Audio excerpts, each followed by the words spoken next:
Hello, listeners. I'm Kathy Fang with Below the Radar, a knowledge democracy podcast. Below the Radar is recorded on the territories of the Musqueam, Squamish, and Tsleil-Waututh peoples. On this episode of Below the Radar, our host Am Johal is joined by Dave Biddle, artist, musician, theorist, and PhD candidate at SFU's School for the Contemporary Arts. Together, they chat about Dave's research, artistic practice, and rugby. Enjoy the episode.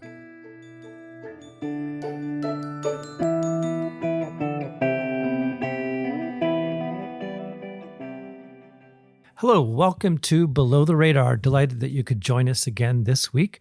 We are here with Dave Biddle, our special guest, here to solve the riddle of David Biddle. Maybe we can begin with you introducing yourself first, Dave. Cool. Thanks for having me. I am Dave the Riddle Biddle. Delighted to be here. I was just saying to you, I guess I talked to you. I'm like speaking to some hypothetical audience. I am let me address the audience of the future. No, I'm really happy to be here because I was saying that doing a lot of solitary thinking and theorizing and research, it's like such a nice opportunity to be able to come have a conversation about that stuff. Dave, we're sitting here at 312 Main on the second floor, and you happened to share with me that you actually did some of the work in this building as this old cop shop was being renovated. Can you share a little bit about that? Yes, that's true. That's true. I've been in this building in a couple different contexts. The most recent one, aside from the time that I came to meet up with you that one time, pandemic. But yeah, no, I kind of was working construction. Throughout my life, I've done just by default, I end up doing a lot of labor jobs and got into carpentry and was doing that a lot. And sort of maybe 2018, was that when this is being built? It feels about right. It finished in August 2018. Yeah, okay. So I was on site here for maybe 4 or 5 months.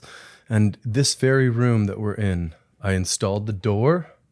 And I remember I'm getting a bit triggered by the panels, the finishing, because there was like this beveled edge that I remember now. I remember that I had done some of the finishing in here, but then they were just really difficult to deal with. They were like these pre-beveled pieces that didn't quite fit together and everything was off. So I was like, and it just made like what should have been a really simple task into this like nightmare. And I'm seeing it again. And what about the first time you were in 312 The first time I was in 312 Main, it was, I think this was probably maybe 2009, I would guess. And I was involved in I got involved in a bit of a criminal scenario.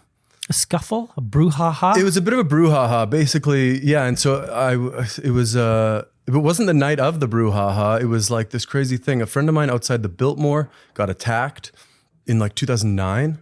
We were outside the Biltmore after a party, and a friend of mine got attacked in a really bizarre and like scary and strange way.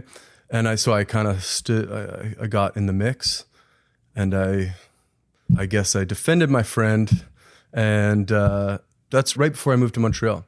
And then as I was living in Montreal for like a couple months, I got a phone call from a cop being like, "You're a person of interest in this case."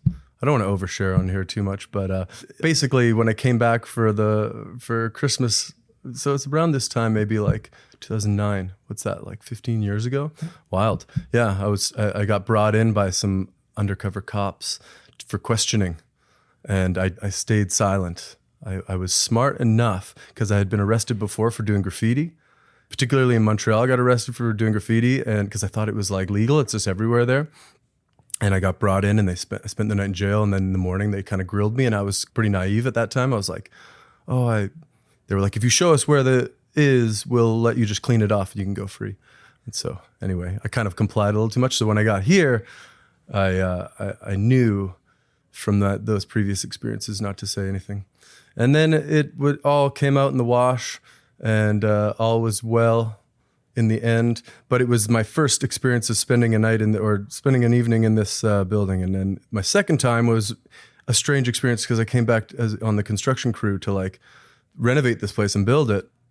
And I was having all these I was like, oh yeah, I was here, almost 10 years ago, and was kind of recalling that situation like it was superimposed over my experience. And now I'm coming back in this third time and have this like weird double superposition of feelings of being in here. Well, you've got a cosmic connection to this building. Yeah.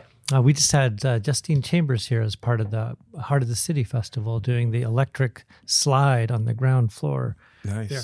Now, another part, before we get into art and music and all of the things we know you from SFU and then the city here, you, of course, were also a national level rugby player. That's like a very unique aspect of an art biography. So can you share a little bit about that? Sure. Yeah. It was. Yeah. It's always like a strange part of myself that I bring into the art world.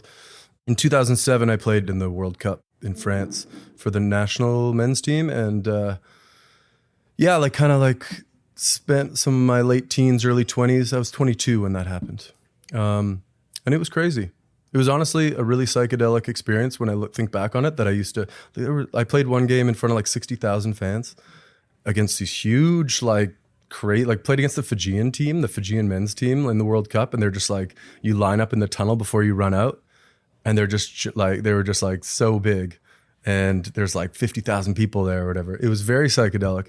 And I think rugby is an incredible thing where you test the physical limits of like your endurance and your strength and stuff over 80 minutes. Like you finish. There's nothing else in my life, like since having done that, where I'm like, I finish 80 minutes of something or whatever. And I'm like, I couldn't do one more like exertion with my body. Mm-hmm. It's like nothing. It's such a unique thing to have an experience with personally. But it also, I have this other theory too, though, that like, cause I kind of quit pretty abruptly. I was always like not that into it, but I was good at it. So, you know, when you're younger, you get rewarded for something and you kind of go into it more and more. And there was parts of it that I really loved, like I just mentioned, but kind of started to hit a plateau of interest with it.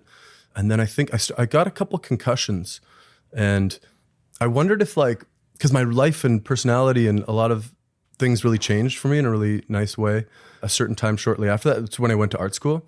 And then I was recently reading about spontaneous savant syndrome, it's called, where people get like blows to the head. There's like this guy who got like attacked outside a bar or something, like got knocked out, and he was totally just like an average, he was like a bartender or whatever, but and he became an important mathematician. Yeah. So I was thinking like, if I could just figure out something that I was like, you know, could claim that status for, then I might include that into my narrative of how I went from rugby to. I know I had brain surgery 6 years ago. I was hoping something similar would happen with me, but very little. I actually had a friend growing up like who had and he was a good friend in elementary school, and then in we kind of lost touch, but he had a brain tumor removed, and then he became like a gangster afterwards, like a really intense, like aggressive guy, and I didn't know him at all anymore after that. But beforehand, we were like totally nerds, like into drawing together and like collecting whatever action figures. And he was just the sweetest guy. And it totally was like night and day. Like he was a new person. It's fascinating. What's your best memory from the rugby days? That's a good question. The rugby days, when I was 18, like right out of high school, I worked construction for 6 months. And then I was the saw monkey, as they call it, just to give you some insight. And then I moved to New Zealand for a year. And I played rugby in New Zealand. I turned 19 when I was there. I lived in Taranaki on the North Island. And that was incredible. I like played on the provincial under 21 team, and we like toured around New Zealand. And just people in New Zealand are kind of incredible. And the culture is really great.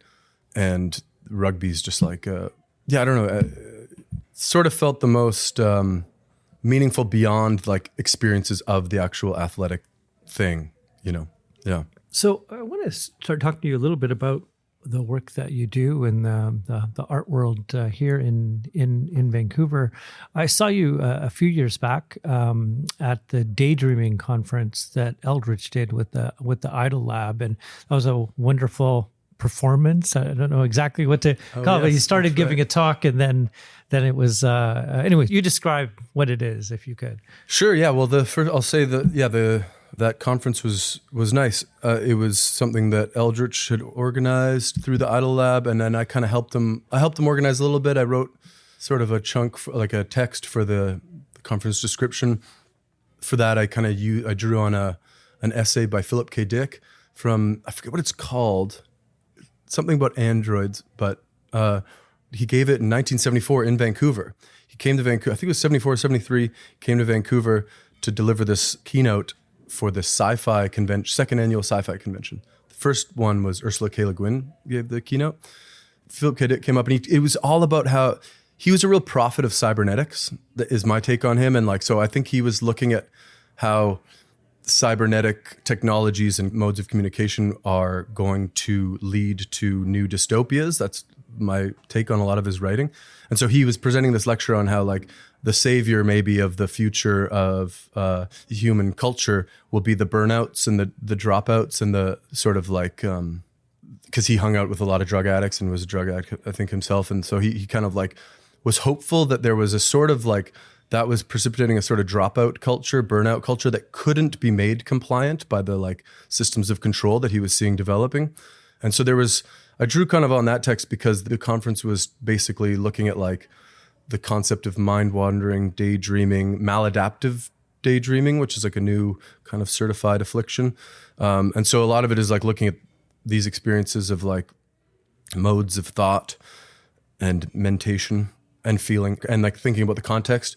So the context being sort of information capitalism, attention economy. I refer to it, I forget who kind of uses the term cybernetic capitalism, but sort of how certain modes of attention and thought are being constrained away by the new technological kind of apparatus that we're in more and more. And so he was right. To me, Philip K. Dick was writing so much about like how that we're presenting absurd kind of future visions of the dystopia of these kinds of automated economic kind of systems. And so then I gave a little talk at that conference. I kind of have been interested in, where do I start with that one? Basically the concept of entropy and the history. I was looking into the history of entropy as a concept because it has a strange movement from, it arises in physics and thermodynamics as a way of describing like how physical systems will unfold over time, closed systems. So particularly thinking about something like gases in a box.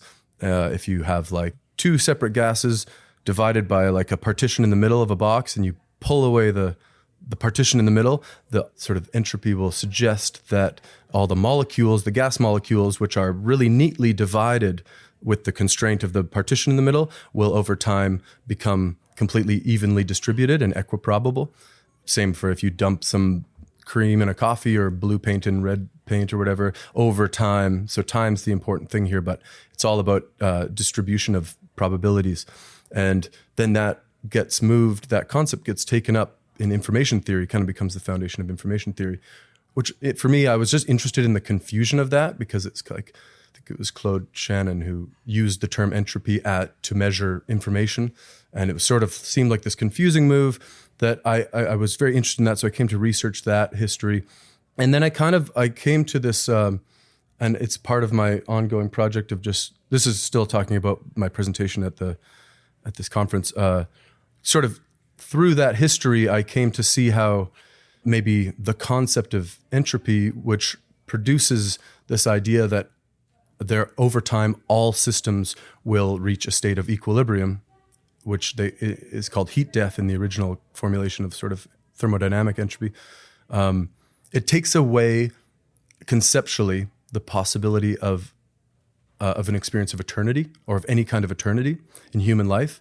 And so when that becomes so ubiquitous, the entropy, the concept of entropy in thermodynamics in general is sort of like the conceptual framework that underlies all of our like industrial technologies, combustion engines and everything. It's like the concept of entropy allowed humans to start manipulating machinery in the world in this way that is like basically the world that surrounds us in an industrialized world. So I got interested in the way that like instantiations that we're surrounded by of this concept of entropy are kind of implicitly communicating a metaphysics of heat death and of like being cut off from eternity. And the formulation of entropy like that happens, Ludwig Boltzmann or whatever, happens around late 1800s, just before Nietzsche pronounces like God is dead and existentialism arises. And so it has a lot to do, for me, it has a lot to do with like the sense of like this new concept kind of cutting people off from eternity or a sense of meaning in the context of eternity, or M.I.T.C.O.E, as I call it. maybe I'll leave it there. Yeah. I think Eldritch is a bit of a through line here because Eldritch and Claudette were over at my place a few years back, and they were going to be going to a performance that you did at Liquidation World. So I came with them out into the alley just off of East Georgia when Liquidation World was there, and you came out in a pink Cadillac. Can you describe that performance a little bit? Sure. Yeah, that's a nice curveball. I'm going to try to. That's a nice, beautiful little strange like context where we had that was the original Liquidation World location, which started out of the lockdown kind of experience because a little space had become available to us for really cheap, short term. So Kadiyun, myself, and Maya Beaudry took the space, and we were like, we'll do something with the space. And it was 2021, so it was sort of like second summer into COVID.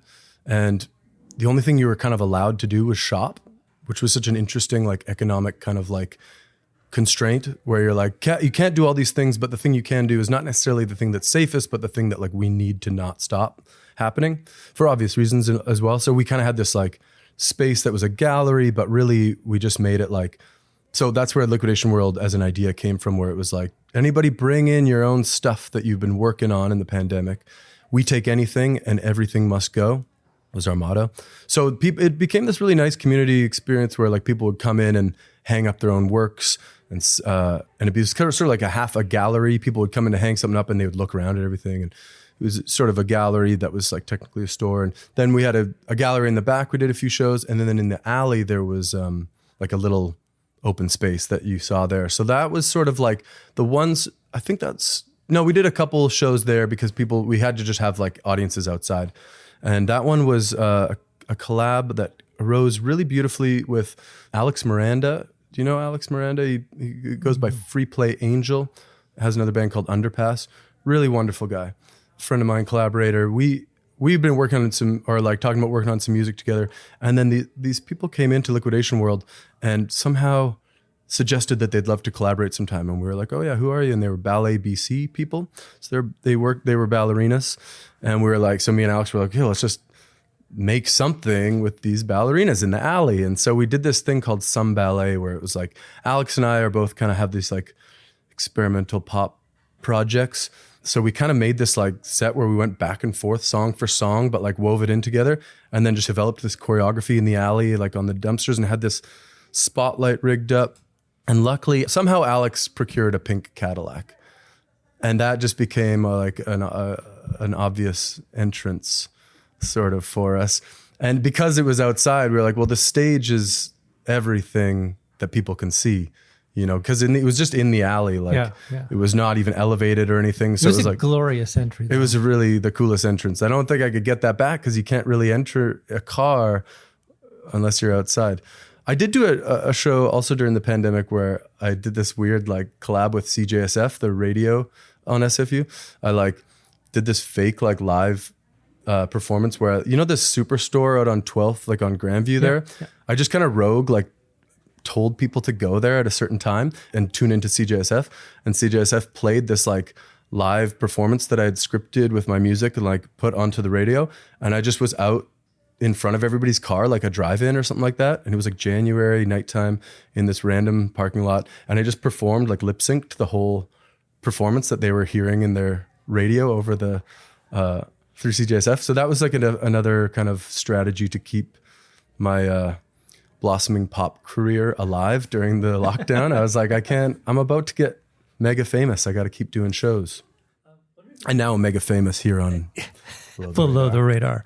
Wondering if you can share a little bit some of the projects you're working on now. I know you've got something happening at the Russian Hall, but a number of projects, including the Guru Who Doesn't Age.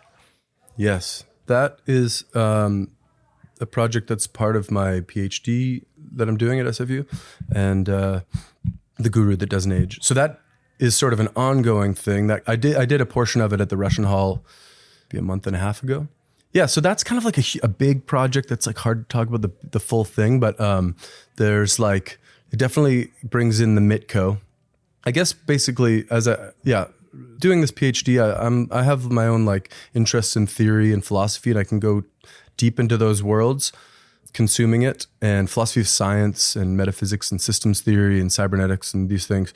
Very interested in all this stuff. I've written quite a bit about it, but I've never felt, and I've kind of like had some conference experience and stuff, but I've always felt a little bit weird trying to be like writing some serious metaphysical essay that's like trying to contribute to the canon of philosophy or something like that. It just does, I don't know why, it just doesn't feel like, I guess as an artist, I'm always interested in like frames and contexts. And so I kind of like would write this theory and then be like, okay, now what's the frame? Because the frame of like Dave Biddle's academic submission doesn't feel right. It sort of undermines like what I feel like I'm interested in writing about. So I created this idea for my kind of creative side of the PhD to make like a fake documentary about this guru, and the guru doesn't age. So he's kind of like figured out a way to end his biological aging, and he does that sort of in the 70s and then like acquires like a little bit of a following over time. So I had this idea for a documentary that like picks up from right now, like modern times. It's like interviews with this guru, and then it shows a lot of footage throughout the decades that he's like had his following. But because this is the genius thing, this is where my spontaneous savant syndrome kicked in. And I was like, the way I can get away with that is like, he doesn't have to age. I made the idea that he doesn't age so that I could get archival footage that made sense all being shot in the same year. You know what I'm saying? So he's just the same guy. You don't seem to think that that's that brilliant of an idea, but just let it sink in a little bit. I'll like maybe, yeah. So then I introduced this guru that doesn't age, and he's kind of like, he has his own story, and the narrative is like this film project that I've been working on. And then the way that the S in my interest in philosophy and theory all enters there is that basically he becomes the voice through which my ideas kind of are carried, and like the figure whose beliefs these are, I guess. And so I kind of was interested in like choosing this problematic figure of like the old white guru from this era that is like, in some ways we've just been so inundated by like expose films about like about the evils of all these gurus. And so I feel like it's just like a nice challenge of a character to be like, all right, we immediately don't want to believe what this guy has to say when we watch the documentary. So that's where I'll put my ideas that I like really care about and see if how they live in that way. And then actually in the process, one thing that I found interesting was like all these documentaries that expose the gurus, they never really, and I don't know if this is because these gurus just somehow don't actually have ideas, or if they don't get included in the documentary. But I'm always surprised that I'm not like, they don't have some actual like theoretical, like interesting new perspective on the world. Some guru who like acquires all these followers. I guess the medium's the message in some ways when it comes to gurus. Because I'm like, maybe the guru has like a crazy cool idea, but was also a horrible guy. Or maybe, you know what I mean? But then I just never get to find out what they're all about. Yeah, I binge watched Wild Wild Country. Oh yeah, that was a crazy one. That was a good one. Did you feel like that was, what's his name? Oshu? Yeah.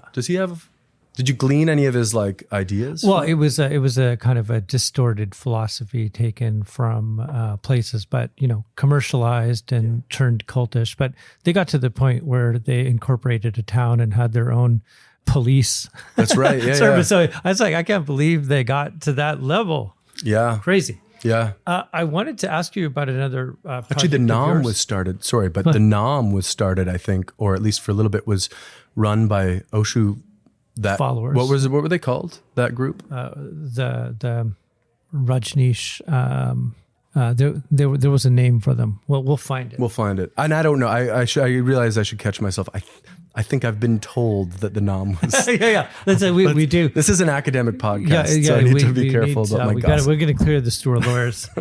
I wanted to ask about a project of yours that I had a chance to see last night after talking to Judy Duell, your former master's advisor, who you helped recently put up a show in Winnipeg, but bird watchers. Wondering if you could talk about that piece. Sure, yeah, definitely. I can't really talk about that piece without first talking about Eric the intern. So I'll give a little background. I got an email one day. This is maybe like 2.5 years ago, 3 years ago, I got an email that was sort of written in the particular language of my like artist bio on my website, which is has a little bit of a coded language. I got this email out of the blue from Eric, and it was like using this language, and it was basically asking if he could be my intern. And he's like at some like film program out in Ontario, and he was like, between third and fourth year, everyone has to do an internship with something in the industry. And for some reason, he'd seen some things of mine on the internet and was like, I want to go do an internship with that guy. Most people would work at like a rental hut and like charge batteries all summer or something like that. So he asked me, and it was 420 hours of free labor, which I've never been known to turn down. Super nice guy. So he came out to Vancouver, and basically that his weird serendipitous thing prompted me to write this story. And it was based on a collaboration with, so this is a film that I worked on that I wrote and directed, and Ryan Ermacora shot it. I don't know if you know Ryan. I know of him, yeah.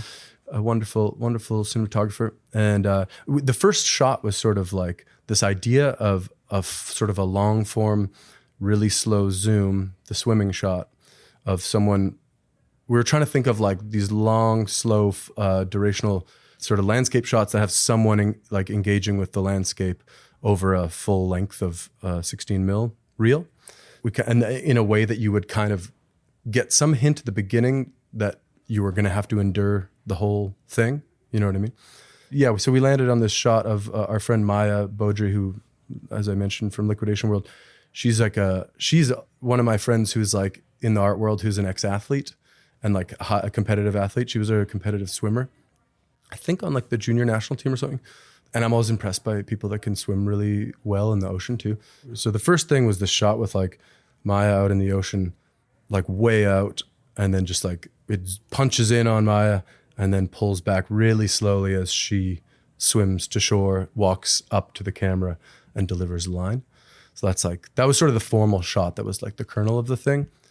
And then it just kind of like evolved, and it was a lot of like playful improvisation in shooting it, if you could tell in my role there.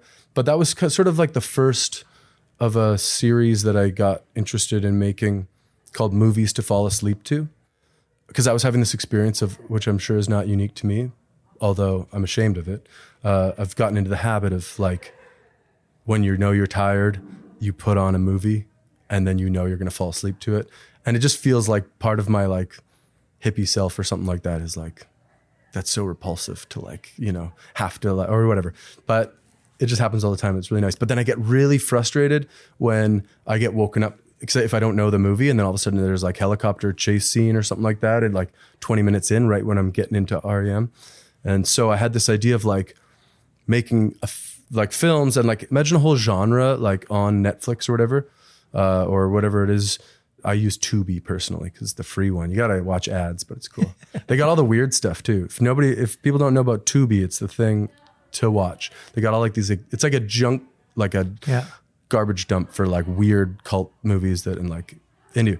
But imagine like a category on one of those streaming services called Movies to Fall Asleep To, and they're all like, you know, like a full length film, but like the first 10 minutes is like kind of maybe normal, like opens up like, you know, overhead footage of the big city, credits are rolling, and it's like introduced the characters, and it's like setting up, like you can feel that there's like a real plot, and then starts to kind of like slowly meander a little bit. So we have some imagery, we have like maybe an idea of like a problem or a potential like storyline to come, and then it's like little things start to get in the way, and things start to get a little dreamy and slow down, and maybe it's like the person's on the way to their car and they drop the keys, and then they like look into the bush, and there's like a weird thing in the bush they've never noticed, and they like move in really slow, and then they're just staring into it, and then it like slowly, you know, the bush, or then the film kind of like turns into this ambient background like experience. But that's not just like totally easy, like it in a dream way. It could give a little bit of like a under the surface, like you could like have little moments of kind of waking you up, so you kind of glimpse some like strange imagery and then go back to bed. So you're kind of dreaming with the film. You're like kind of having a dream, and then something wakes you up and you see a thing, and then that's part of your dream now, you know, and just like thinking of making film for that new type of viewership because I feel like I'm just like, it's just something I do all the time. And I feel like lots of people probably do it. So why not like make it like a beautiful, strange, new way to have cinema? So that was my first sort of like sketch up of a film that would do something like that, I guess, with the long form shots and yeah. Yeah. Wondering if you can talk a little bit to the kind of collaborations or your work you're doing around music. Sure. Yeah. Yeah. Actually, I'm working on I'm almost finished a new record right now, which I'm really excited about. My project in this case is called Copyright Linda Fox, which is another Philip K. Dick reference, actually. Have you ever read The Divine Invasion? No. You know the Valis trilogy? I don't know if you've read. Yeah. It's the second in the Valis trilogy. Really incredible. They're on this like off-world colony, classic Philip K. Dick style. And then this like musician named Linda Fox gets like projected to them from Earth to like help them, like remind them of home because they're so lonely on this barren. So Linda Fox is this character that I kind of started to imagine what her music was like. And then in the novel, they come to, it's really bizarre. They leave, they come to Earth, and then like character meets this like kind of god of the illusory world and is like, come to Vancouver, come to Stanley Park, the most beautiful place in the world. And they go to Stanley Park. Remember when Stanley Park had the zoo? They're like, come pet the goats. Because I guess Philip K. Dick came for that conference and like kind of stayed. He lived here for a bit and he got, I think he like, whatever.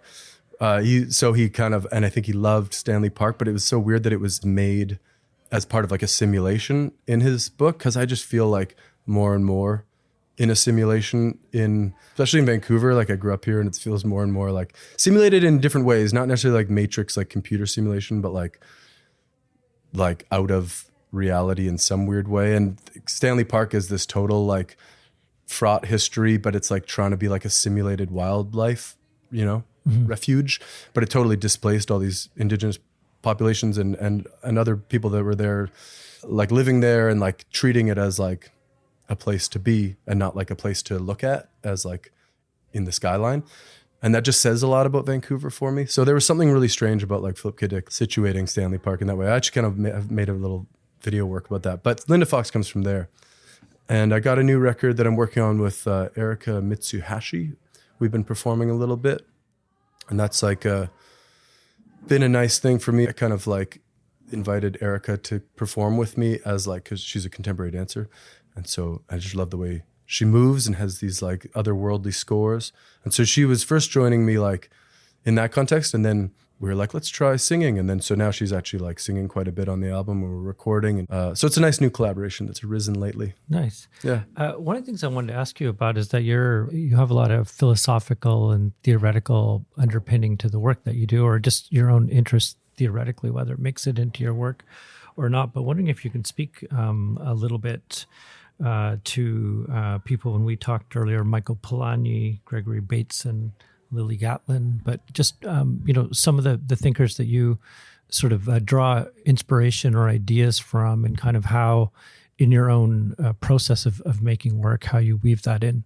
Yeah, I think in my own work, like theory and philosophy is always there, sometimes totally in the foreground and sometimes in the background. But right now in my more kind of like research-driven side of my project, I'm interested in the work of Michael Polanyi. He's a really interesting, he was like a chemist and a systems theorist, writing at sort of 50s and 60s. And he got interested in like philosophy of science. And for me, what he has sort of an embodied cognition, a framework for like thinking of embodied cognition and a theory of attention.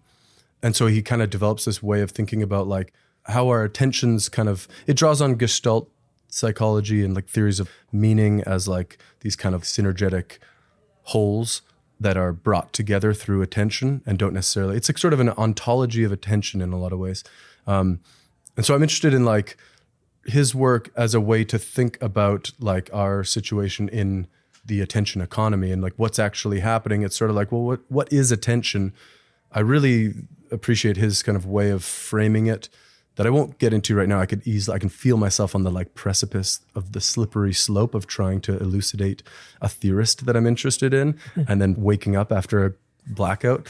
So I won't get into that too much, but basically interested in like, he writes a lot about meaning. And as I kind of brought up the M.I.T.C.O.E thing, I guess I'm interested in like considering how some of the like psychological crises that we face right now, addiction and mental health and like suicide. And you feel it a lot in Vancouver for sure. Like the crisis of like how people are caught in these situations that I don't know what it's like, but I think I feel really sad about it. And and it's not just there's addiction, then there's like a much more silent kind of mental health thing and depression and people feeling very alienated by the world. And I think there's like a lack of deeper meanings, which I kind of attribute to being cut off from the actual experience of eternity.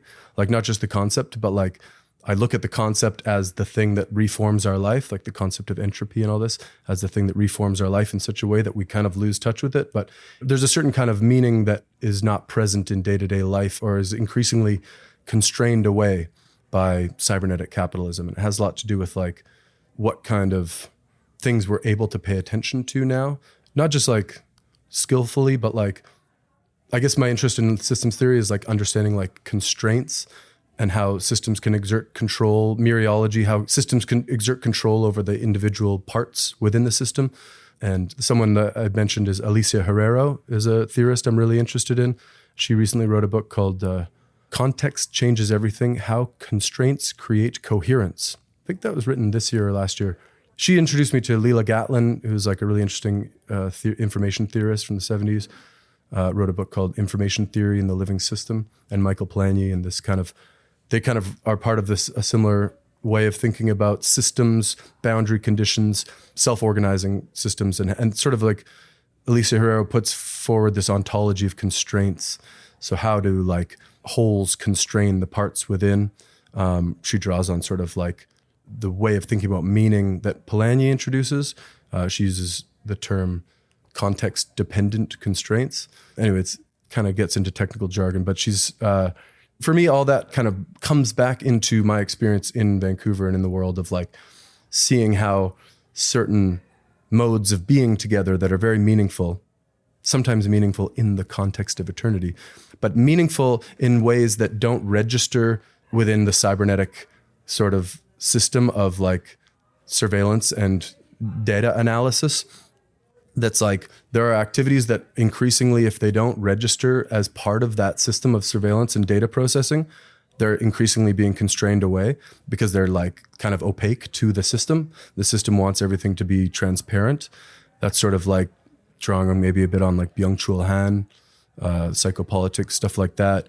A lot of people critiquing that. Ticken wrote that cybernetic hypothesis that I think is a lot about like how like the development of like cybernetic capitalism and surveillance, the surveillance state is all about like, it's not just making everything visible, it's getting rid of the things that cannot be made visible because there are things that can't be made visible to this system.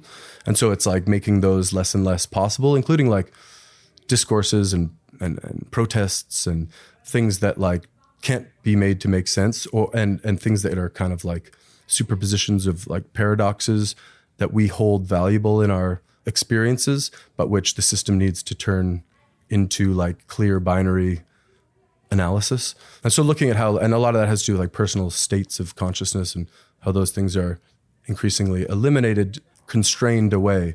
It's like, what does that mean to say constrained? Because it's not just, constraints aren't just physical interventions, but they're also like kind of tacit, felt cultural norms. Yeah.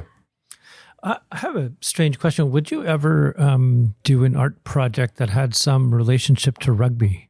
Or have you thought about that already? I've definitely thought about that. My experience is funny. Like I kind of like played in the World Cup in 2007 and was kind of like, I was like 22 and I was the youngest forward on the team and I could have kept playing. And it was like kind of a weird thing that I quit and like went to art school. I went to Langara first for a year, which is an incredible program, which I totally highly recommend for like a first year or two of skill training. But I was totally like, went there from playing rugby in a way that people were like, who the hell are you? Like I was kind of like jacked and like, you know, like just like held myself differently in the art school. And I was a bit older. I was 23, so I was a bit older than people too. And for some reason, anyways. And then I moved to Montreal and went to Concordia for my undergrad and same thing. And I always felt this kind of funny thing where I had to almost like play down that side of myself, where I kind of like went through like trying to integrate it because it was almost like I felt like self-conscious about being like a jock at art school, even though I really was like, this is where I want to be and this is like what I care about. And then I went through this phase of being like, oh, okay, I guess no, it's cool. It wasn't like so clear, but there was a time of like trying to reintegrate it back into my life and like own it a bit more. And then I thought about that a lot, and it was like, what kind of things are like would be like interesting that would be physically like difficult and that I could like integrate into my. I never found anything. I had some stupid ideas. I never quite found anything. But then I do think that there is something about like performing, because I do a lot of performance, lecture performance, other kinds of performance, and there is something about performing actually that like I have inherited from rugby, like performing like in a tacit way, like what body language you give off and like what your posture says. So I feel like at least I have part of my vocabulary that I can pull from when I'm like doing a lecture performance or something is definitely from that experience. So it's not so explicit, like I'm not like talking about it, but there's like a vocabulary in my body that's available from that experience of my life. If a curator comes to do a studio visit and they don't give you a show, you've got the capacity to tackle them. Definitely. Yeah. Yeah. The capacity and the track record. Yeah. At a national level. Yeah. You are related to former Mayor Art Phillips. Can you share a bit of that? Yeah, that's interesting you're bringing that up because did Judy tell you about that? Or something? I think you mentioned it a while ago. Okay. But yeah. Oh, okay, yeah. Yeah, that's funny because recently was looking at an old photo of Mr. Peanut, who ran for mayor from, what's that artist's name? I'm bad, but I'm bad for not remembering. Victor. Yeah, Victor, that's right. Casignac. Nice one. Western Front sort of associate. Western Front member. And they just put the show up at the Belkin like recently. Oh yeah, okay, that's right. Anyway, there's like a photo from that show that has like the 4 candidates that are running, and my grandpa was the candidate that won. Again, he beat Mr. Peanut, and I don't know. It's a strange thing. I grew up in Vancouver, which is increasingly like rare, and then sometimes I tell people about that, and it's really funny because I think it was like much more of a small town vibe in '74. Yeah, for so sure. People are like, "What? He was the mayor?" And whatever. It's a crazy thing, but it was like he was kind of involved in as like a independent kind of businessman, part of the city. He was involved in like trying to stop the freeway from running through the city, mm-hmm. and he was a part of that history. And I wish I could be like, it was because he was like really politically like motivated to stand up for marginalized communities who are being, but I think it was probably more like to keep the city livable. He really cared about a livable city just in general. So yeah, people write very well about that era of team that got elected at that time. It was a big change in the political atmosphere. We've had Bob Williams in as our guest before, who talked about showing up, getting elected to city council in the 60s. He did, and basically, and just most of the planning department had a British accent, right? Yeah. It was a very different place. Yeah, well, and we still have so many of those leftover permits and like ways and like infrastructure in the city. Yeah, that's a kind of a good example of like how ideologies and, in my opinion, like metaphysics get kind of like built into infrastructure and architecture, obviously, and then like communicated perpetually by being in the space. You start to believe the world is a certain way, at this deeper level.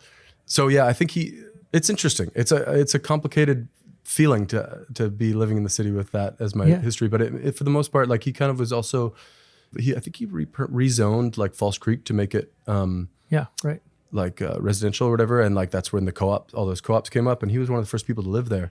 And an early painting I did at Langara was a gift from my mom. I painted like a portrait, a photo. It was like a photo from the news where he's taking the bus to City Hall to work because he was trying to promote public transport in the city. And people were like, I think it's such a car city, especially back then, that he took the bus and it was like a photo op of him like sitting next to this like lady in like a fur coat or whatever with her bag. And he's kind of like, very politician. My mom still has that. She's real sweet. Oh, that's sweet. That's so sweet. But it's cool that you bring that up because I'm actually thinking, like lately I'm thinking this might be my year, 2026. I'm thinking I'm going to run. Yeah. That's really interesting. I think there's an opportunity here. Yeah, because I kind of want to. I think I sort of stand somewhere between the legacy of Art Phillips and then hopefully aspiring towards Mr. Peanut, like sort of bringing those two. Yeah. I think we're kind of, and it would old be, rivals. We're 50 years later. It's 50 years ago. It's sort of like the atmosphere has changed. Now we can be like, That's a false binary. The Art Phillips, Mr. Peanut binary from 74. That's like, they are the same. They can be integrated. And I think I'm the candidate to do it. Honestly. Well, sign me up as the campaign manager. I'm in. Is there anything you'd like to add, Dave the Riddle Biddle? Free Palestine, free Lebanon, and free our minds. Great. Thank you so much for joining us on Below the Radar.